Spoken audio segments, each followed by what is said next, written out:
Empiezo a grabar entonces la clase y lo que tenemos que ver hoy entonces es el comienzo de nuestra tercera unidad, que es dinámica.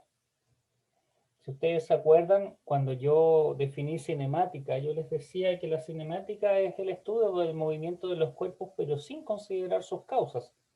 Simplemente en cinemática nos preocupamos que un móvil se mueve, puede ser con velocidad constante, con aceleración constante u otro tipo de movimiento, pero nunca nos preguntamos por qué razón se están moviendo los cuerpos. Ahora, en dinámica, nosotros por fin vamos a ver qué es lo que produce los movimientos y cómo podemos trabajar en función de eso y qué tipo de movimientos se van a producir en ciertas circunstancias, dependiendo de lo que esté actuando. Entonces, para eso, para definir bien lo que son las causas de movimiento, necesitamos partir con el concepto básico acá. Y el concepto básico es algo que yo les aseguro que ustedes han visto muchas, muchas veces en el colegio, que es el concepto de fuerza,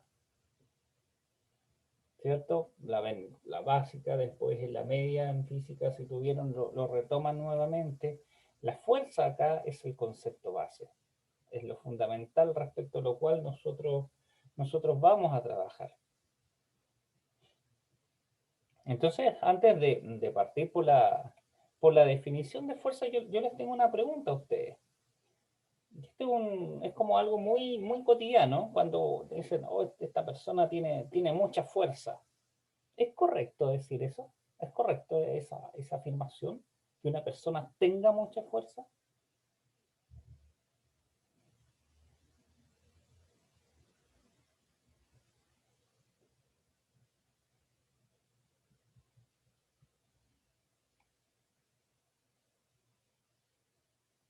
¿Qué creen ustedes? ¿Se puede tener fuerza como una propiedad de un cuerpo o de un sistema?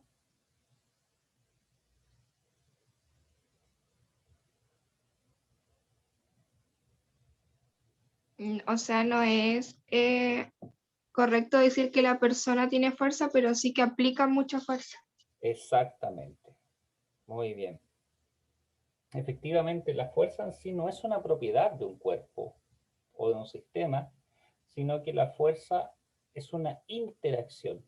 Se aplica efectivamente una fuerza y esa fuerza se aplica hacia otro cuerpo.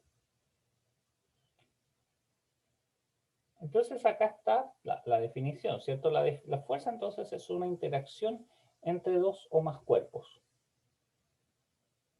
Si yo tengo solamente un cuerpo solo en el espacio y nada más en el vacío, por ejemplo, jamás se va a poder ejercer una fuerza, nunca. Porque para que exista una fuerza tiene que existir al menos una partícula más sobre la cual se pueda ejercer esa interacción. Y esa interacción entonces se pueden clasificar de muchas formas. Hay muchos tipos de fuerzas distintas, pero las podemos clasificar en dos grandes grupos. Y estos dos grandes grupos son, acá arriba, nosotros vemos las fuerzas de contacto. Literalmente se llaman así porque los dos cuerpos están en contacto físico. Hay una interacción física clara entre ambos. Entonces, por ejemplo, la fuerza restitutiva de un resorte, que, bueno, esto ya lo veremos un poquito más adelante en la próxima unidad, ¿cierto? Esta niña que está llevando en el carrito a su hermano pequeño, este jugador de fútbol americano que está pateando la pelota. Entonces nosotros acá estamos viendo que estas flechas acá, estas flechas azules, están representando el sentido de aplicación de la fuerza. Recordemos que la fuerza es un vector, ¿cierto? Como todo vector que nosotros hemos visto, tiene un módulo, dirección y sentido. Y acá me está diciendo que la fuerza se está aplicando hacia la derecha, acá que se está aplicando en diagonal hacia la derecha y está en diagonal hacia la izquierda, ¿cierto? Pero son todas fuerzas de contacto. Pero no necesariamente las fuerzas tienen que, o se aplican cuando los dos cuerpos están en contacto. También pueden estar separados y a veces por tremendas distancias. Entonces ahí nosotros hablamos de fuerzas de campo. ¿Por qué se llaman fuerzas de campo? Porque esas fuerzas se generan a partir de un campo. A veces cuando uno habla de campo de fuerza, uno se acuerda cuando era pequeño o pequeño y veía estos dibujos animados en que salían los superhéroes, por ejemplo, y que los rodeaba un campo de fuerza, no sé si ustedes lo recuerdan, típico de eso. Y estos campos de fuerza son como esferas esféricos, entonces, por ejemplo, podían protegerlo de las balas. Bueno, el campo en sí es un concepto que se utiliza en mucho en física, pero relacionado con ciertas interacciones fundamentales. ¿Cuáles son esas? La interacción gravitacional, por ejemplo, nos genera un campo gravitacional. Entonces, si yo tengo este cuerpo de masa M mayúscula, pues pensemos en la Tierra. La Tierra, por el solo hecho de tener masa, genera un campo gravitacional alrededor de ella. Entonces, cuando yo coloco otro cuerpo dentro del campo gravitacional de la Tierra, ese cuerpo va a ser atraído. Y eso es lo que hace, por ejemplo, el típico ejemplo de Newton cuando él estaba sentado debajo de un árbol y le cae una manzana en la cabeza, como dice la leyenda, ¿cierto? Y en ese caso es entonces el campo gravitacional de la Tierra que está interactuando con la manzana y la hace caer hacia el suelo. Si ustedes se fijan ahí, obviamente no hay una interacción física, pero igual se está generando esa fuerza. ¿Qué otros tipos de campos hay? Bueno, campos eléctricos, como acá en este cuadrito, ¿cierto? Si yo tengo una carga positiva acá y tengo una carga de prueba que se llama, si alguna vez ustedes tienen algún curso de electricidad, esto se llama carga de prueba, esta chiquitita acá, esta carga va a ser atraída por esta carga más grande. Bueno, la atracción es mutua en estricto rigor, ¿cierto? Porque está dentro del campo eléctrico generado por esta carga acá. Acuérdense ustedes que si son signos contrarios acá las cargas va a haber atracción. Si fueran las dos positivas, esta se va a repeler y va a salir volando. Y algo similar podemos ver con campos magnéticos. Entonces acá el imán, este imán que está acá a la derecha, genera un cierto campo magnético, ¿cierto? Y si yo pongo una laminita de hierro o limadoras de hierro, estas se van a atraer, van a ser atraídas por el imán porque están dentro del campo magnético del imán. Así que en estos tres últimos paneles nosotros vemos claramente lo que es una fuerza de campo. Entonces un campo es un efecto en el espacio que se produce y cuando coloco un cierto cuerpo dentro de ese campo se va a producir algún tipo de interacción, un tipo de fuerza. Entonces, teniendo claro lo que es una fuerza, entonces podemos tratar de ver cómo podemos trabajar con ella. Y para eso nosotros tenemos que pensar en lo que se llama fuerzas resultantes. ¿Por qué? Porque generalmente sobre un cuerpo actúan muchas fuerzas, no solamente una. Pueden estar un montón de fuerzas actuando. Y recordando que las fuerzas son vector, entonces, ¿cómo lo hacemos cuando tenemos dos fuerzas o 20 fuerzas actuando sobre un cuerpo? Bueno, afortunadamente, la situación se simplifica bastante si nosotros trabajamos con una sola fuerza, que la vamos a llamar fuerza resultante. Y esa fuerza resultante no es más que la suma vectorial de todas las fuerzas individuales que están actuando sobre un cuerpo. Entonces, fíjense ustedes, si acá en el origen podemos tener una mesa, por ejemplo, entonces hay una persona que está empujando la mesa con esa fuerza F1 y hay una segunda persona que está empujando la mesa con una fuerza F2, yo puedo ver el movimiento total de la fuerza, de ambas fuerzas, sobre la mesa, como la suma vectorial, que sería esta vector que está acá al medio. Entonces, si yo pensara, bueno, ¿cómo se va a mover la fuerza por efecto, perdón, la mesa por efecto de estas dos fuerzas? Bueno, va a seguir la dirección de la fuerza resultante.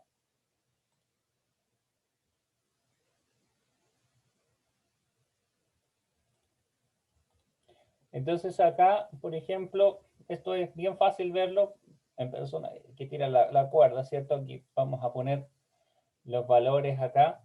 Entonces, si yo pongo una persona acá, si ustedes se fijan, la suma de fuerzas obviamente va a ser hacia la izquierda, eso es lógico, es una sola fuerza.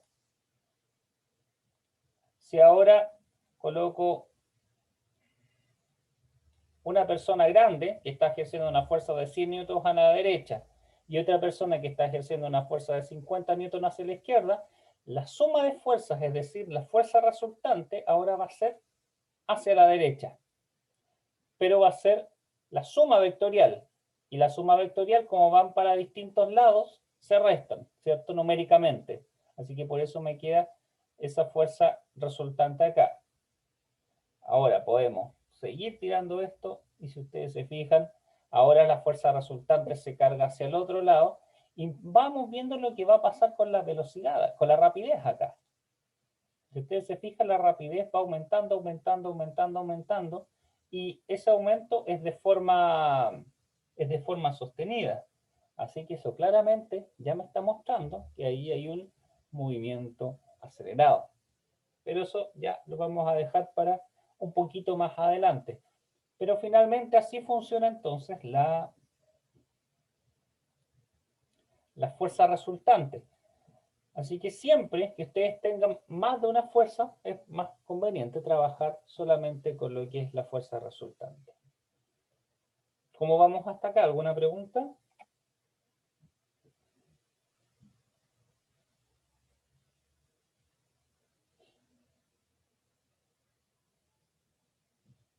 Bien. Y aquí entonces, teniendo claros esos conceptos básicos, podemos ir directamente hacia lo medular de esta clase, que son las tres leyes del movimiento de Newton. Pucha, aquí yo les podría dar una clase entera sobre la importancia que tiene Isaac Newton en el desarrollo de la ciencia, ¿no? No sé si ustedes han tenido la oportunidad de conocer algo de él. Newton fue más allá de las polémicas que él tuvo a lo largo de su vida, porque no estuvo exento de polémicas, especialmente en lo que es su trabajo en el cálculo, donde se dice por ahí que incluso le quitó méritos a otras personas que desarrollaron el cálculo diferencial junto con él, pero la contribución que él hizo a la ciencia es innegable. Piensen ustedes, todo lo que es cálculo diferencial, que ustedes lo han visto ya, ha sido desarrollado entre otros, no solo por él, pero entre otros por Newton.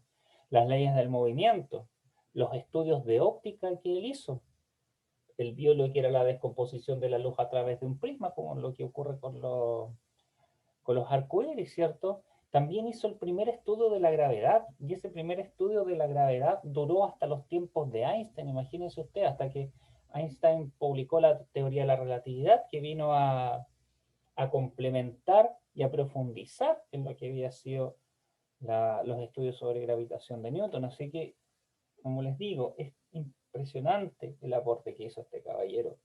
Y acá en particular, él con tres leyes muy sencillas, muy sencillas, matemáticamente hablando, él fue capaz de sentar todas las bases de la mecánica. Y toda la mecánica, todos los ejercicios que nosotros vamos a hacer, todas las aplicaciones, vamos a ver que giran en torno a las leyes de Newton. Y es la primera ley de Newton, que se conoce como ley de inercia, es la más sencilla.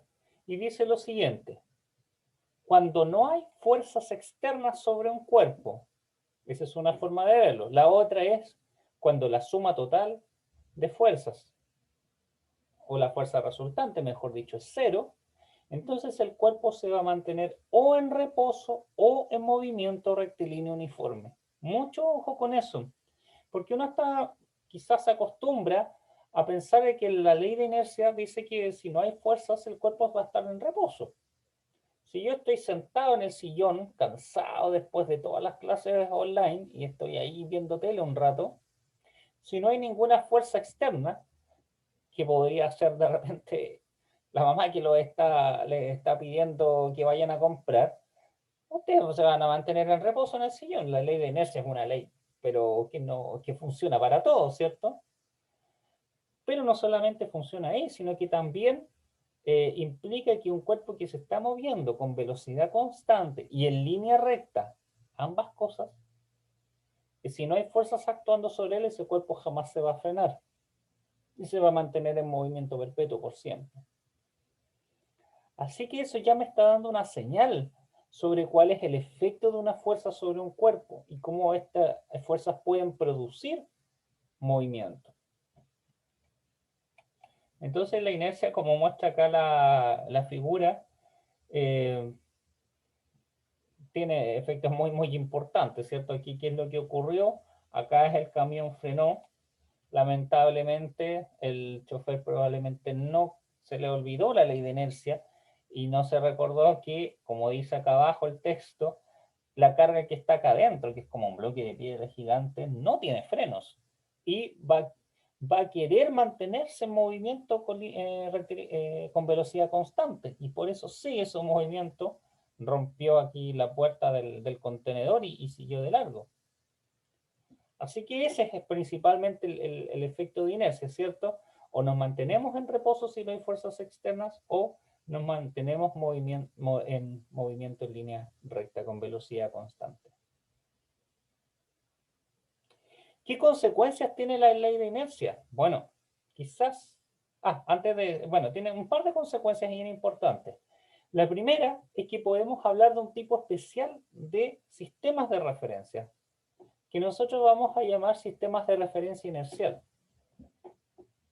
Y los sistemas de referencia inercial son aquellos, o los vamos a definir como aquellos en que se cumplen las leyes de Newton sin problema, que no se generan fuerzas ficticias. ¿Y cuál es la condición para que podamos llamar un sistema de referencia inercial? Tiene que ser un sistema no acelerado. Ejemplo de sistemas inerciales. Entonces, bueno, si ustedes tienen un auto que se mueve a 20 kilómetros por hora en línea recta, y yo puedo definir perfectamente entonces un sistema de referencia centrado en el auto, aunque esté en movimiento, no importa. Pero ese sistema de referencia va a ser inercial. ¿Y por qué es tan importante que me mueva en línea recta? Supongan ustedes que están dentro como pasajeros en el auto. Y el auto se mantiene en línea recta, pero ni acelera ni frena, siempre se mueve a la misma velocidad.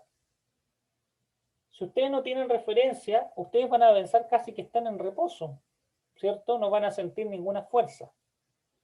Pero ¿qué ocurre ahora si el auto dobla hacia la derecha? Ustedes están ahí a punto de quedarse dormidos, ya descansando, y si el auto dobla hacia la derecha, ustedes van a sentir una fuerza, ¿cierto? Y van a sentir como que se quieren ustedes mover hacia la izquierda. Pero no hay ninguna fuerza externa que ustedes los esté empujando para moverse hacia la izquierda. Entonces, ¿de dónde salió esa fuerza como misteriosa, esa fuerza mágica?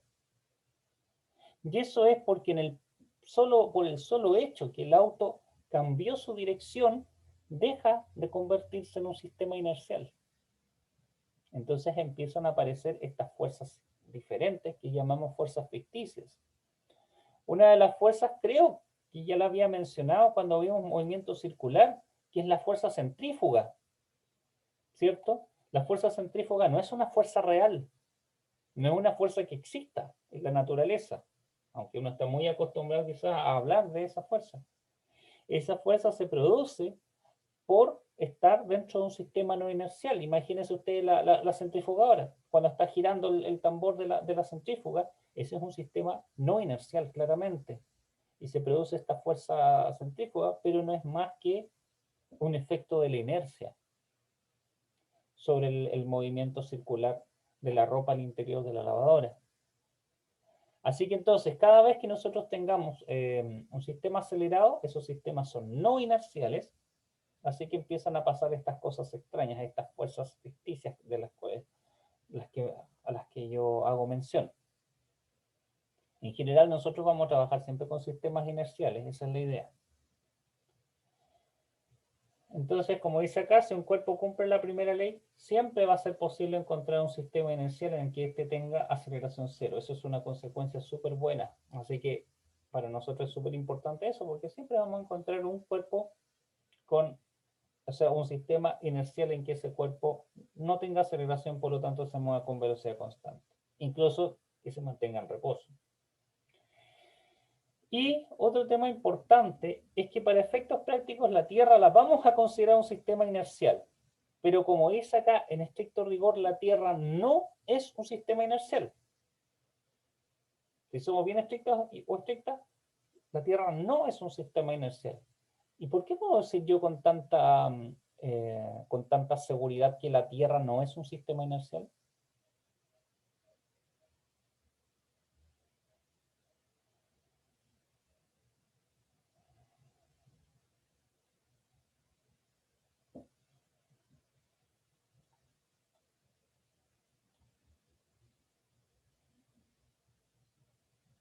¿Qué creen ustedes que le pasa a la Tierra?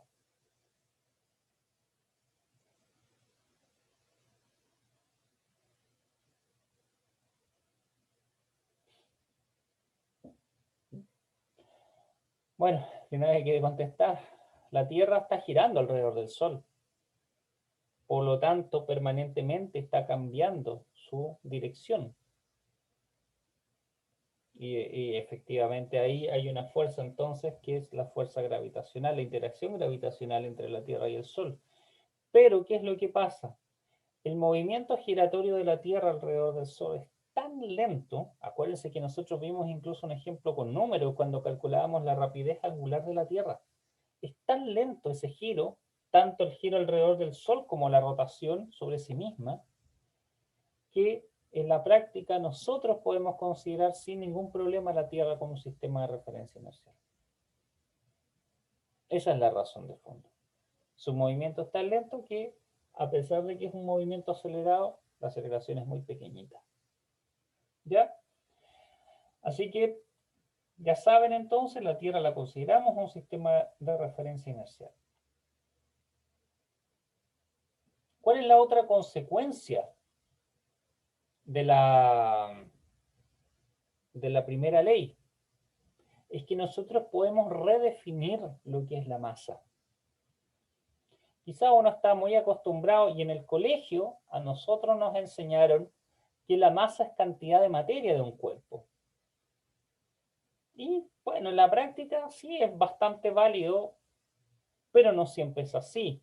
No es una definición correcta en realidad si queremos ser bien cuidadosos con ese tema. Y uno decir, pero profe, ¿por qué? Si a mí me enseñaron que la masa es cantidad de materia. En química, ¿para qué decir? En química la masa es siempre cantidad de materia. ¿Qué es lo que pasa? Cuando estamos en el mundo como en la Tierra, en el mundo real, prácticamente la masa siempre va a ser la cantidad de materia. Pero ¿qué es lo que pasa? Y este fue el gran aporte de Albert Einstein. Y de hecho de eso se trata su teoría general de la relatividad.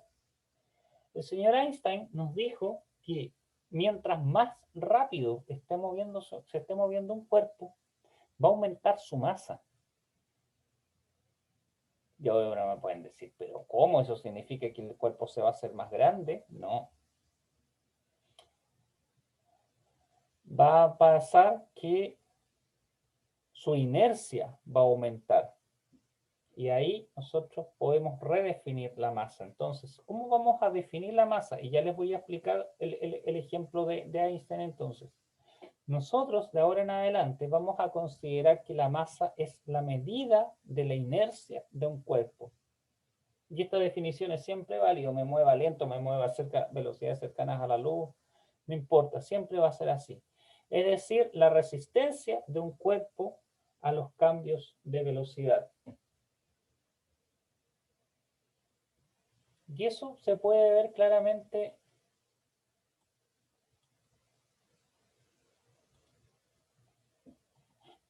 Por ejemplo, si yo tengo este lápiz, el que está acá, yo necesito aplicar una fuerza muy pequeña, pum, pum, y el lápiz se va a mover. Nada más, no necesito aplicar una fuerza más grande, ¿cierto? Es decir, sacarlo de su estado de inercia, de su estado de reposo, es súper fácil. Yo apenas lo tengo que empujar. Si yo ahora tengo algo más pesado como esto, para poder empujarlo, para poder sacarlo de su estado de reposo, de su estado de inercia, necesito aplicar una fuerza pequeña, sí, pero más grande que la fuerza que necesitaba para empujar el lápiz, ¿cierto? Así que tengo que ahí empujarlo. Imagínense ahora que quieren empujar un mueble lleno de libros. ya tiene que ser una fuerza mucho, mucho más grande. Imagínense empujar la piedra que aparece en la imagen. Aún peor, ¿cierto? Así que, entonces, ¿cuál es la definición? Mientras más difícil sacar de un estado de inercia un cuerpo, más grande va a ser su masa. Así que de ahora en adelante, esa va a ser la forma que nosotros vamos a definir la masa. Esa es la definición física de la masa. Por esa misma razón, es mucho más fácil frenar un auto que frenar un camión. ¿Por qué creen ustedes que generalmente son los camiones los que sufren los mayores problemas con los frenos? Porque la inercia de los camiones, especialmente cuando el camión viene cargado completamente, es mucho más grande. Por lo tanto, la fuerza que tienen que ejercer el sistema de freno del auto es mucho mayor. Y por eso tienden a fallar, especialmente si el camionero no sabe que tiene que enganchar su camión cuando va en una bajada, por ejemplo. Entonces le está generando un esfuerzo aún más grande sobre los frenos. Pero es por eso, es por la inercia. ¿Ya? Así que esta primera ley de Newton entonces nos permite hablar de inercia. Entonces, ¿qué es lo que pasa con lo que yo les hablaba de Einstein y la relatividad? Bueno, cuando un cuerpo se está moviendo a una velocidad muy cercana a la velocidad de la luz, su masa empieza a aumentar. De hecho, hay una ecuación, yo no se las voy a mostrar, pero existe una ecuación eh, que es directamente proporcional a la velocidad, en realidad al cociente entre la velocidad y la velocidad de la luz. Entonces, cuando más rápido me muevo, si voy, no sé, a un 90% de la velocidad de la luz, ahí ya se empieza a notar esto, su inercia aumenta. No es que se haga más grande, no es que si va una nave espacial, por ejemplo, no es que se haga más grande, no, no, no, no, no. Lo que va pasando es que su inercia aumenta y me cuesta aún más acelerarlo.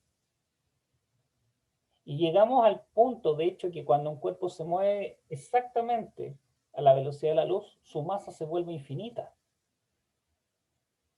¿Y cómo se interpreta eso?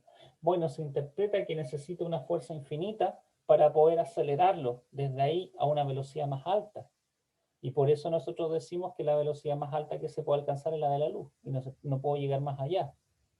Porque necesitaría una fuerza infinita para poder superar ese límite de velocidad. Pero ahí nos estamos metiendo en otro tema, pero por lo menos a mí me interesa entonces que se comprenda este concepto, que la masa siempre va a ser la resistencia de un cuerpo a un cambio de velocidad. Todo eso es lo que a nosotros nos importa entender de lo que es la primera ley de Newton.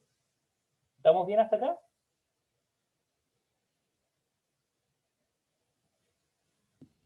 Profe, Dígame.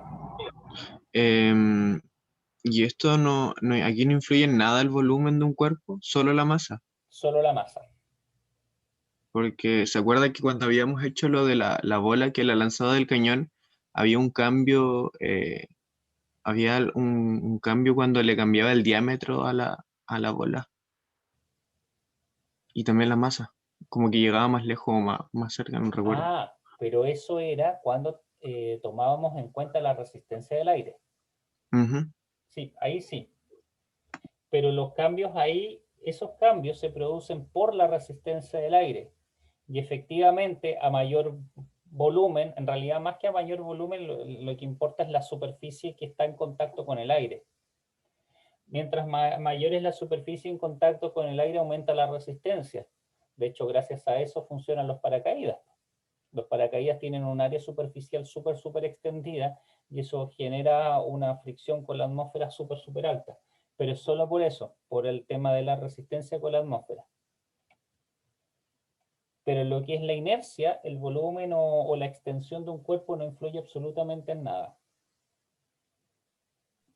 Vale, profe. Ujú. Bien, sigamos entonces. Vamos con la más importante para nosotros de las tres leyes, porque a partir de eso nosotros vamos a poder trabajar y vamos a poder describir sistemas físicos. Y esta es la segunda ley de Newton. Quizás para muchas personas la ecuación más importante, una de las ecuaciones más importantes para la física. Si ustedes tuvieran que reducir la física mecánica de los dos cursos a una sola ecuación. Si alguien que nunca ha estudiado física y le dice, oye, ya, pues, pero redúceme todo lo que tú aprendiste en física mecánica 1 y física mecánica 2 en una ecuación, es la segunda ley de Newton. Entonces, ¿qué es lo que me dice la segunda ley de Newton? Y no estoy exagerando por si acaso, es así de importante. Junto con conservación de energía son las dos relaciones fundamentales. La segunda ley de Newton nos dice que la suma de fuerzas que actúan sobre un cuerpo tiene que ser igual al producto de la masa de ese cuerpo por la aceleración que experimenta. Y eso lo escribimos entonces así. Suma de fuerzas, y acá en esta parte de la izquierda incorporo todas, absolutamente todas las fuerzas que actúan.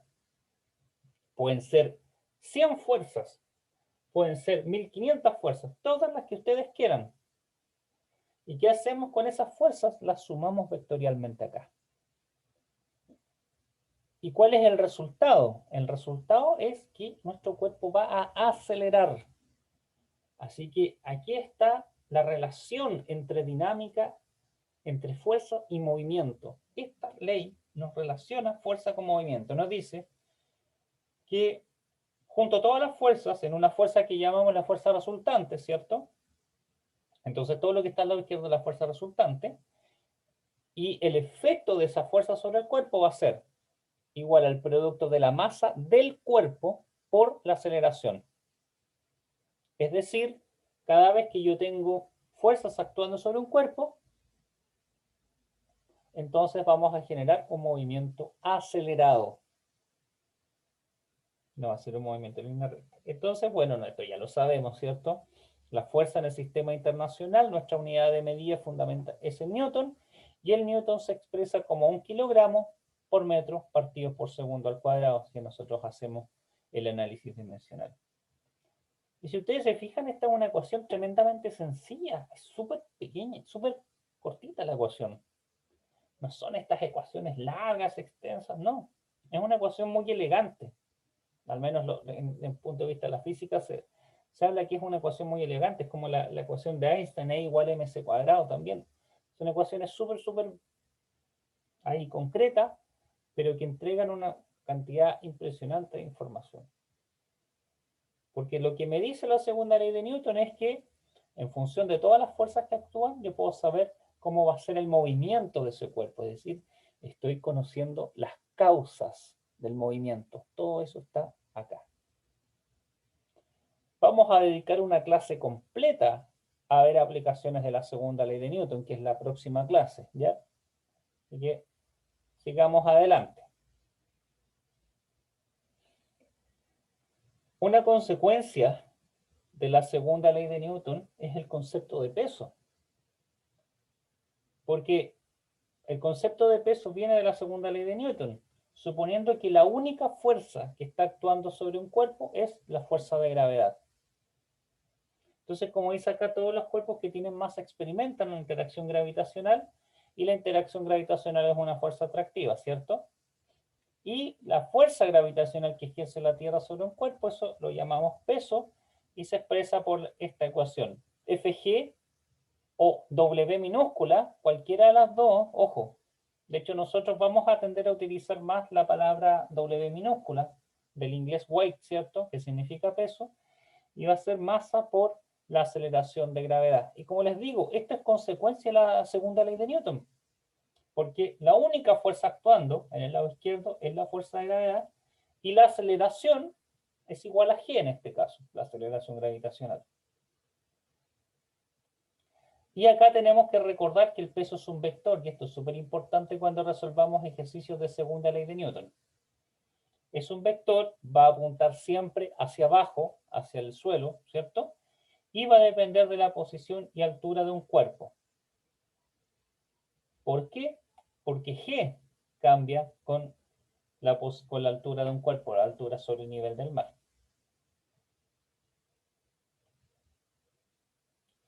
Y nos queda entonces nuestra última ley de Newton, la tercera. Y esta tercera ley de Newton es la que se conoce como ley de acción y reacción, ¿cierto? Y aquí uno podría irse muy profundo y pensar que esto tiene hasta consecuencias filosóficas. que toda acción tiene su reacción. Cada hecho tiene una consecuencia, uno podrá decir. Y eso efectivamente sabemos que no solamente se aplica a la física, sino que a la vida normal. Entonces, ¿cómo entendemos físicamente al menos nuestra tercera ley de Newton? Para la tercera ley de Newton, entonces, tengamos dos cuerpos A y B. En este caso, como muestra el dibujo, A vendría a ser el pie del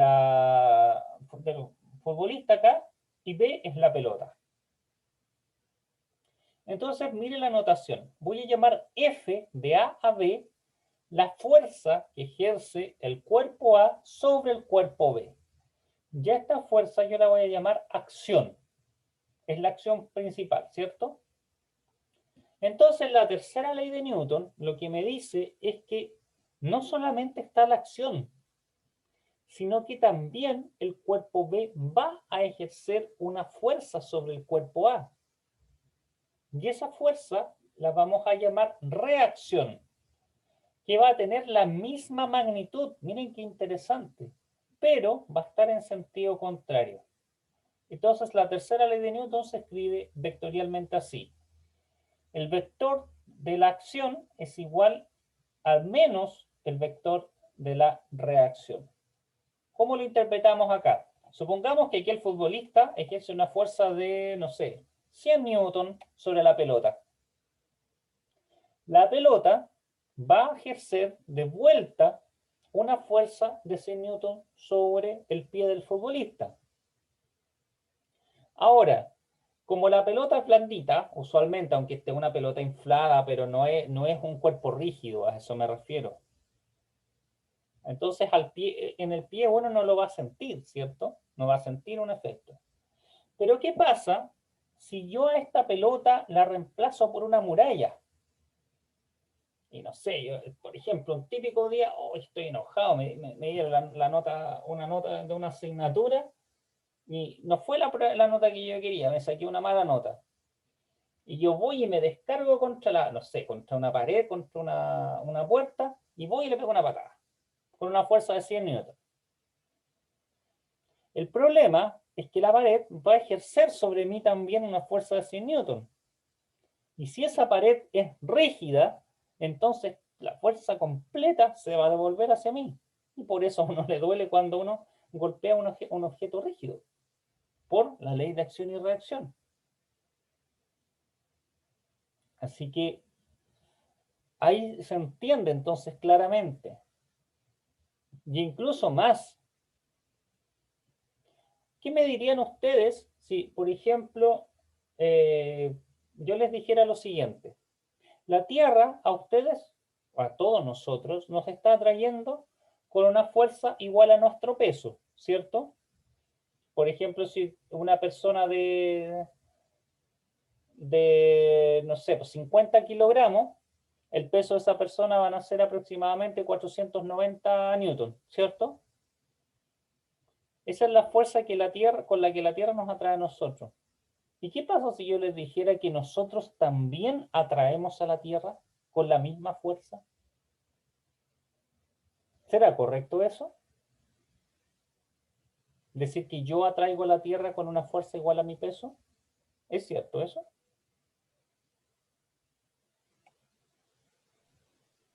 Sí, porque sería la reacción que generamos sobre la Tierra. Exactamente. Entonces, ¿por qué la Tierra no se acerca a nosotros y nosotros sí nos acercamos a la Tierra? ¿Qué marca la diferencia?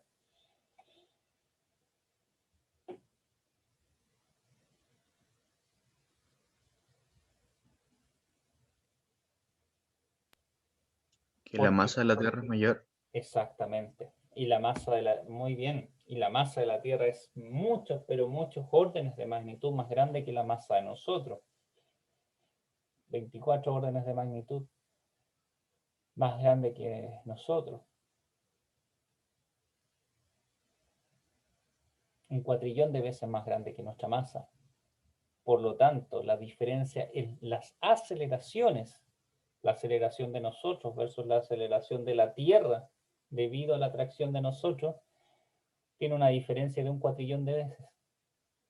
Por esa razón, uno ve que la Tierra es la que nos atrae a nosotros y no al revés.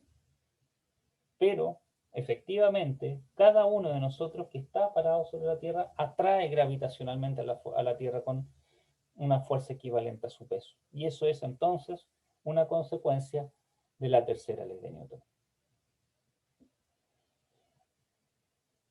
Bien, esto es a muy grandes rasgos las tres leyes del movimiento de Newton.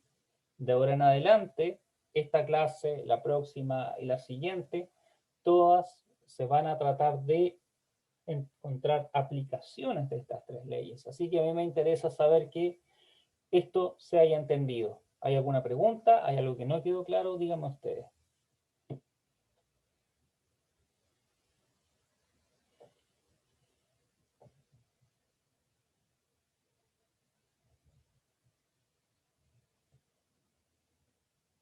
Bien, el silencio aprueba.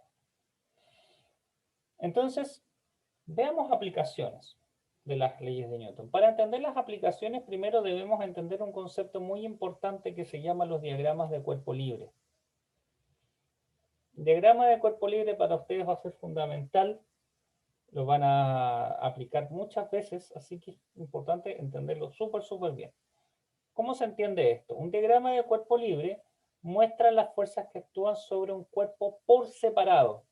Supongamos un sistema de dos cuerpos, dos cajas, que están conectadas por una cuerda. Entonces, la gracia de los diagramas de cuerpo libre, como su nombre lo dice, es que hago un diagrama por cada caja. Por eso se llama cuerpo libre, porque es un solo cuerpo. Y libre en el sentido que es como que no estuviera conectado con nada más, sin importar que está conectado a otra caja, etc. Y sobre ese cuerpo, en el diagrama, yo debo incorporar todas las fuerzas que actúan sobre ese cuerpo. Todas. Y las graficamos con flechitas. Entonces, por ejemplo, acá, si yo tengo esta cajita sobre una mesa o sobre el suelo, vamos a ver que están actuando dos fuerzas. La normal en este caso y el peso. ¿Qué significa cada una de ellas? Bueno, el peso es lógico, ¿cierto? Este cuerpo está bajo la atracción gravitacional de la Tierra, por lo tanto, va a tener un peso. Eso es normal. Cada vez que yo tenga un cuerpo con masa, voy a tener peso en mis diagramas de cuerpo libre. Pero, como el cuerpo está sobre esta mesa, la mesa va a ejercer una reacción sobre la caja. Y esa reacción es la que nosotros vamos a llamar fuerza normal. Entonces la normal es una consecuencia de la tercera ley de Newton. ¿Qué es lo que nosotros podemos hacer acá? Podemos decir dos cosas. Si este cuerpo no se mueve en el eje vertical, la suma de fuerzas sobre ese eje tiene que ser cero, porque no hay aceleración, ¿cierto? No me muevo, esto está sobre una mesa. Verticalmente no hay movimiento. Entonces, la normal menos el peso tiene que ser igual a cero, y de acá nosotros sacamos como consecuencia que la normal debe ser igual al peso. En gran cantidad de ejercicios, pero no en todos, ojo, se va a cumplir esta relación, que la normal es igual al peso. Otro detalle importante que no se les olvide, porque es muy importante para los ejercicios. Las normales solo existen cuando tengo cuerpos en contacto. Un cuerpo respecto a una superficie, una caja encima de la otra, etc. Si yo tengo una caja colgando con una cuerda, no hay normal, ¿ya? Porque no hay una fuerza de reacción ahí sobre una superficie. Eso es para tenerlo en claro. Bien, ya tenemos entonces claro el concepto de diagrama de cuerpo libre. Y ahora vamos a hacer nuestra primera aplicación de la segunda ley de Newton. Y de esto vamos a ver un ejercicio ahora. Y esta aplicación en particular es el concepto de equilibrio. Y esto para ustedes como futuras ingenieras e ingenieros es súper importante. Por ejemplo, bueno, en ingeniería es tremendamente importante esto porque el equilibrio es lo que, por ejemplo, me permite tener la estabilidad de una construcción, ¿cierto? Ya sea de un puente, de un edificio de departamentos, de una casa. ¿Y qué es el equilibrio? El equilibrio es entonces un caso particular de la segunda ley de Newton cuando la suma de fuerzas sobre una partícula es cero. Y no solo eso, sino que también el movimiento de los cuerpos es cero. No hay movimiento, sino que está todo en reposo. Esa es una aplicación de la segunda ley de Newton. Y ese concepto lo llamamos equilibrio. Entonces, matemáticamente, la segunda ley de Newton es suma de fuerzas igual a cero. Ya no es suma de fuerzas igual masa por aceleración. Cada vez que tengamos entonces una situación de equilibrio, la ocupamos así. Y ahora, para terminar nuestra clase, vamos a ver un ejemplo, que es este de acá. Si hay algo que no se entiende del ejemplo, porque aquí hay harta matemática que vamos a incorporar, por favor pregunta. Vemos el ejemplo, dice, un saco de cemento de 325 newton de peso, así que el W, el peso del saco ya lo conocemos, cuelga en equilibrio de 3 alambres como se muestra en la figura. Alambre 1, alambre 2 y alambre 3. Dos de los alambres forman ángulos de 60 grados, este de acá es 60 grados, y este ángulo es de 25 grados respecto a la horizontal. Si supone que el sistema está en equilibrio, encuentre las tensiones T1, T2 y T3 en los alambres. Generalmente, o sea, si es que esta es la primera vez que ustedes están tomando esta asignatura, este es un concepto nuevo. En todos estos ejercicios usualmente se va a tratar de encontrar los valores de las tensiones o los valores de las aceleraciones cuando tengo un cuerpo en movimiento, o pedir masas, y todo eso entonces se realiza aplicando la segunda ley de Newton. Como esto es equilibrio, vamos a suponer entonces que la suma de fuerzas es cero. Así que, ¿cuál es la estrategia de resolución de estos ejercicios, que son de por sí bastante largos? La estrategia de resolución tiene varios pasos. Siempre, siempre, siempre el primer paso es dibujar. ¿Dibujar qué? Los diagramas de cuerpo libre. ¿Cuántos cuerpos tengo ahí en mi sistema, en mi ejercicio? ¿Cuántos cuerpos hay?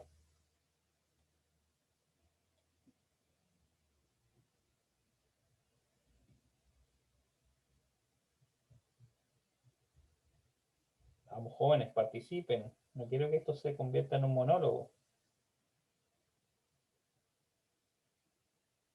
Es un cuerpo, ¿cierto? Es solamente el saco de cemento y nada más. Así que necesitamos entonces, bien Bastián, un diagrama de cuerpo libre para el saco de cemento.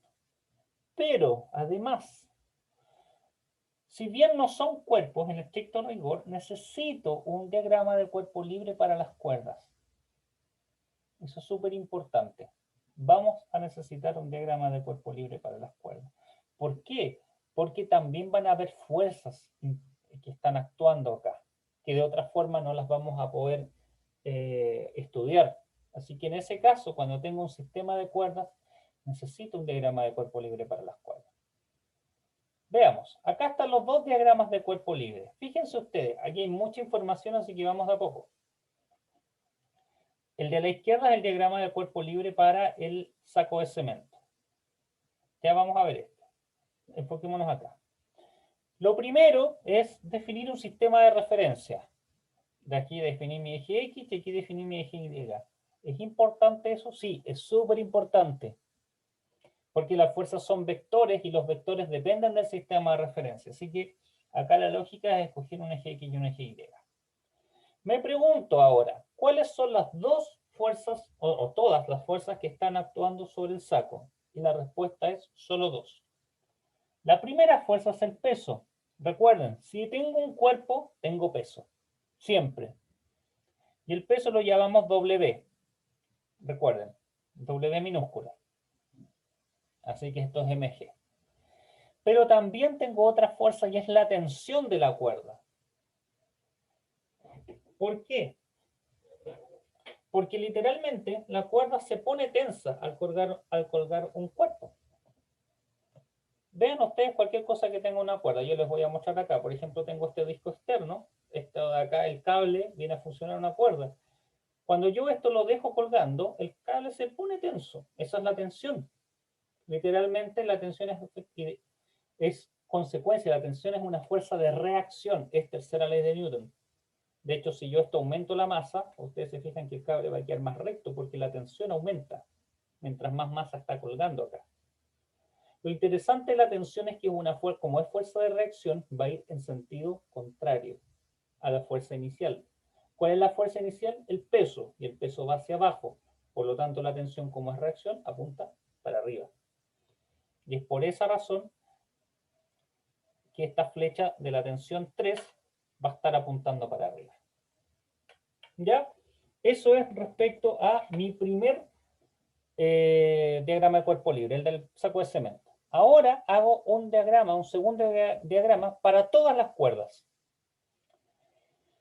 Y ahora, fíjense ustedes que son 3 cuerdas, estas que están acá. Y a mí me interesa conocer los sentidos de las flechas. Entonces aquí hay una regla fundamental. Aquí es el punto donde convergen las 3 cuerdas, un nudo si ustedes quieren. Pero esto no se llama nodo en física, se llama nodo. El nodo, que es algo que ustedes más adelante lo van a ver incluso cuando tengan, si es que alguna vez resuelven circuitos eléctricos, bueno, también eso se ve ahí. Un nodo es acá la unión de todas las cuerdas. No es una ley por si acaso, pero cada vez que yo tengo un nodo, es decir, una unión de cuerdas, las tensiones salen de ese nodo. Grábense eso, para saber los signos de las tensiones. Si yo tengo acá un nodo, entonces esta unión de cuerdas, todas las tensiones salen. Por eso las flechas apuntan en estas direcciones. ¿Se fijan? Van saliendo. Nunca convergen las tensiones, divergen desde este punto central.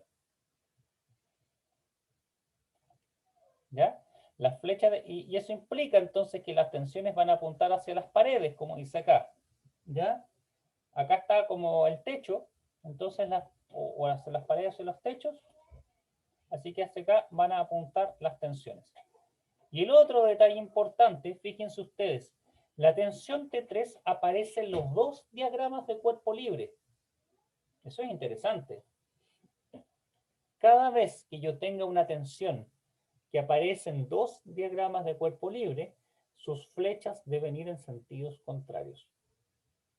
Por lo tanto, si la tensión 3 apunta acá arriba, la tensión 3 aquí debe apuntar hacia abajo. ¿Por qué? Porque deben cancelarse.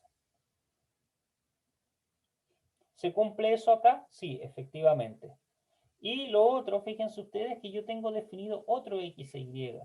Tengo otro sistema de coordenadas.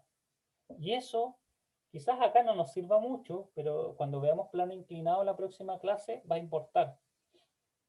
Yo puedo definir sistemas de coordenadas totalmente distintos para cada diagrama de cuerpo libre, todos los que yo quiera. Así que este sistema de referencia no necesariamente tiene que ser igual a este. Bien, acá tengo toda la información necesaria entonces para mis diagramas de cuerpo libre. Por favor, preguntas hasta acá, jóvenes. Me interesa que esto quede muy claro. Profe, la tensión 3 que sale junto al saco, en ese caso su fuerza es la misma que el peso del saco, pero en sentido contrario. Exactamente, en este caso sí. Y de hecho lo vamos a ver en la próxima diapositiva. Por segunda ley de Newton son iguales. Pero el otro no. O también, el otro T3. No, tiene que ser igual. Si es Ah, igual al peso, esta también tiene que ser igual al peso. La única diferencia es que va a apuntar para abajo. ya. Vale, profe. Sí, una muy buena pregunta de hecho. Si esto es T3 y esta es T3, numéricamente tienen que ser iguales, es la misma tensión. Solo que van a cambiar los signos, pero deben ser numéricamente iguales. Ya, ese será el paso 1 entonces de nuestro recetario. Dibujar diagramas de cuerpo libre. ¿Cuál es el paso 2? Bueno, cada diagrama puede tener distintos sistemas de coordenadas, ya lo mencioné. Y el paso 2 es plantear las leyes de Newton. Y ojo acá, porque tengo que escribir una ley de Newton por cada coordenada utilizada y por cada diagrama de cuerpo libre. ¿Qué quiere decir eso? Fíjense ustedes, tengo dos coordenadas acá, coordenada X, coordenada Y, coordenada X, coordenada Y, y tengo dos diagramas de cuerpo libre, es decir, necesito 4 ecuaciones de segunda ley de Newton.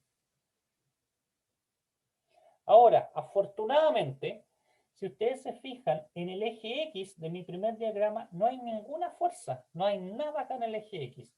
Por lo tanto, esa yo no la escribo. Ahí sí. Si yo veo que en una coordenada no hay fuerzas actuando, esa coordenada no la tomo en cuenta. Así que en total voy a necesitar tres ecuaciones. Una para el eje Y de mi primer diagrama, otra para el eje X de mi segundo diagrama y otra para el eje Y de este segundo diagrama. 3 ecuaciones.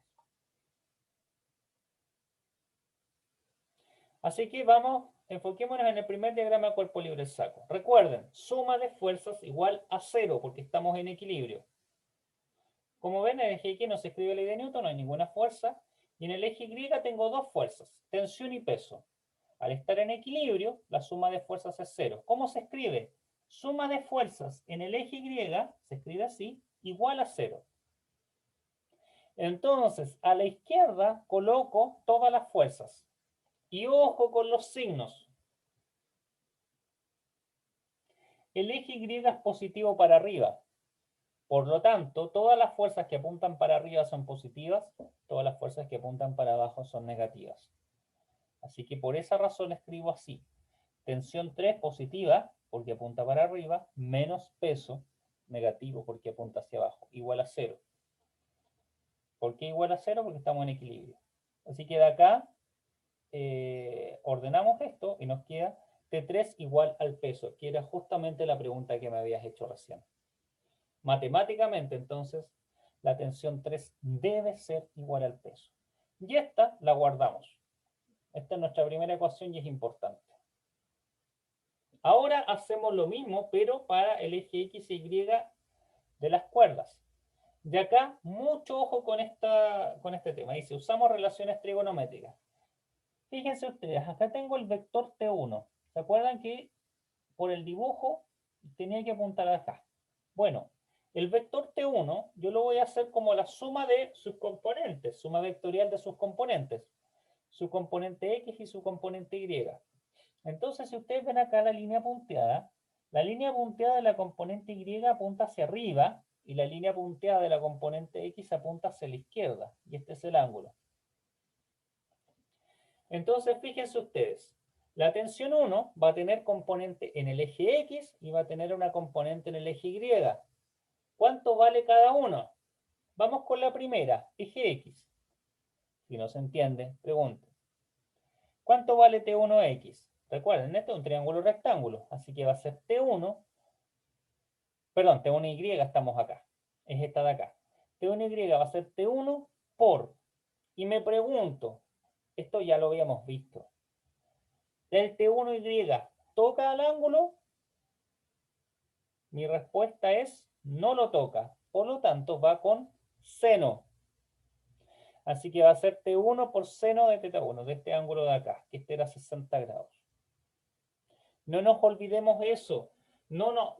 Yo quiero insistir mucho en el tema. No se encasillen con el tema que eje X es con coseno, eje Y es con seno. No se encasillen en eso. Porque no siempre va a ser así. Va a depender el ángulo como esté medido. Así que es mucho mejor la forma que yo les digo. Pregúntense ustedes si la componente que están estudiando toca o no toca al ángulo correspondiente. Si no lo toca, va con seno. Si toca el ángulo, va con coseno. Y lo otro que me tengo que preguntar, ¿apunta hacia arriba o hacia abajo este vector? Apunta hacia arriba, por lo tanto va a ser positiva. Así que T1Y va a ser T1 por seno de este ángulo 1. Ahora hago lo mismo para la componente X. T1X va a ser T1 por seno coseno.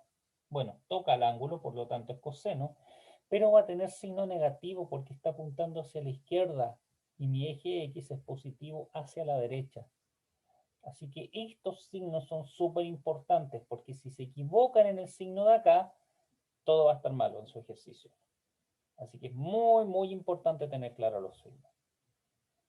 Así que Entonces vamos a escribir la segunda ley de Newton en el eje X. Fíjense, va a ser menos T1 por coseno del ángulo 1 más T2 por coseno del ángulo 2. ¿Por qué más T2? Acá está. Fíjense que T2 apunta en esta dirección. Y esta dirección es el primer cuadrante. Y en el primer cuadrante X e Y son positivos. Así que va a ser T2 por coseno del ángulo 2. Un signo positivo. Así que, fíjense, acá está mi segunda ecuación. Y ahora hago lo mismo con el eje Y. Voy a tener T1 seno del ángulo 1 más T2 seno del ángulo 2 menos T3. No nos olvidemos del T3. ¿Dónde apareció este? Acá, pues, miren. T1 tiene una componente vertical, T2 tiene una componente vertical, las dos para arriba, por lo tanto las dos positivas. Y el T3, no nos olvidemos, está apuntando hacia abajo en el eje Y, así que es signo negativo. Así que ahí tengo mi ecuación 2 y mi ecuación 3. Tengo un sistema de 3 ecuaciones con 3 incógnitas. T1, T2, T3. ¿Se puede resolver? Por supuesto que sí. Afortunadamente para nosotros la ecuación 1 está lista, porque el peso lo conozco. ¿Fijan? Así que T3 es el peso W, así que son 325 newton, así que ya estamos listos. Así que solamente nos falta encontrar T1 y T2, y con esto voy terminando ya mi clase.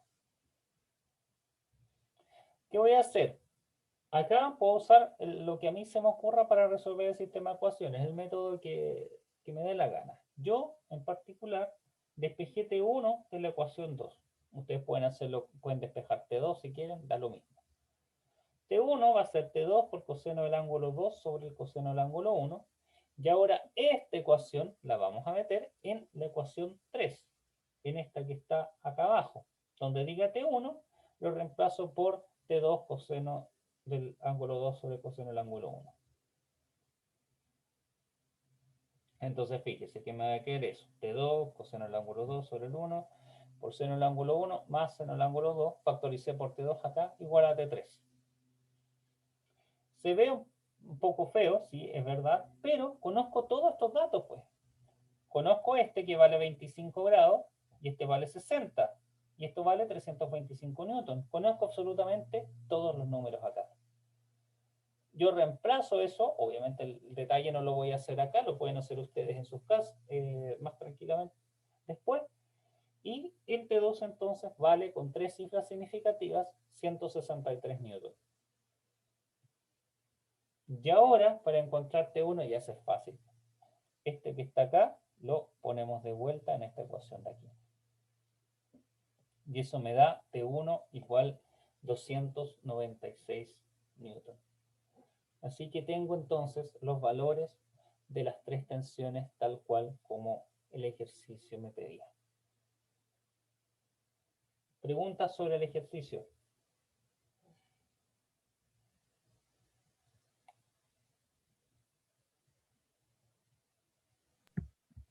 Profe, en las partes de las, cuando hizo las componentes, ahí sacó las componentes para saber cuánto era la... Ay, no sé cómo explicarlo. ¿Por qué hizo eso de las componentes? X ahí. Porque acá, Sí, ahí. porque tengo que sacar segunda ley de Newton por cada componente. Entonces tengo que sacar la suma de fuerzas. Recuerda que siempre es suma de fuerzas en el eje X igual a 0, y acá abajo suma de fuerzas en el eje Y igual a 0. Entonces todo este análisis es para saber cómo son las fuerzas en el eje X y cómo son las fuerzas en el eje Y. Ah, ya. Vale, profe. ¿Alguien más?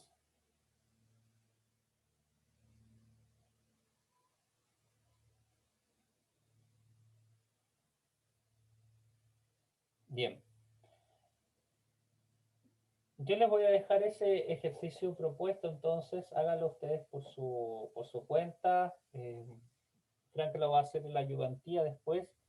Y el jueves nosotros en nuestro práctico vamos a resolver más ejercicios de equilibrio, vamos a ver otras aplicaciones de otros ejercicios relacionados con las leyes de Newton. Así que vamos a dejar entonces la clase hasta acá. Voy a tener mi grabación.